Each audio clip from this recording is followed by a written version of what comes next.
So here's Shaka, the African fish eagle. She's pretty magnificent. You guys can see those large feet.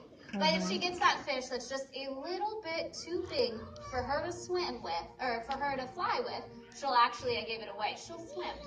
So she'll use those wings as oars to be able to paddle herself ashore. Not many birds can swim, right? Most birds kind of stay out of the water that's a little deeper than their head. But these guys have that really great adaptation to be able to help them. Now you guys can see how incredibly large she is. This lady has a 6-foot wingspan. Very, very big. Now, if she did catch her prey and she swam ashore, what she'll do is she'll eat her prey, and sometimes she'll eat her prey with her wings outstretched so that they will be able to dry more quickly, such that she can roost herself back into a tree. Now, she is an African fish eagle, but she looks very similar to the eagles we have here, like our national bird, the bald eagle.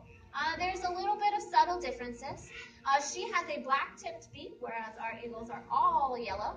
And then she has a chestnut color around her belly and her shoulder blades, whereas our eagles do not. They're just simply black. Pretty incredible. Now, these guys are also pretty special birds because their feet give them the ability to make really, really large nests. It's a large bird, so hence they need a large nest. These guys will spend a long time searching for the right mate because these birds are actually monogamous birds. Now, what does monogamous mean? Monogamous just is a big fancy word for it means they have one mate their whole entire life. And that's their mate forever, and they both will look after the egg. So, really, really incredible birds, and they mate in the dry season, and actually they usually use 2 nests.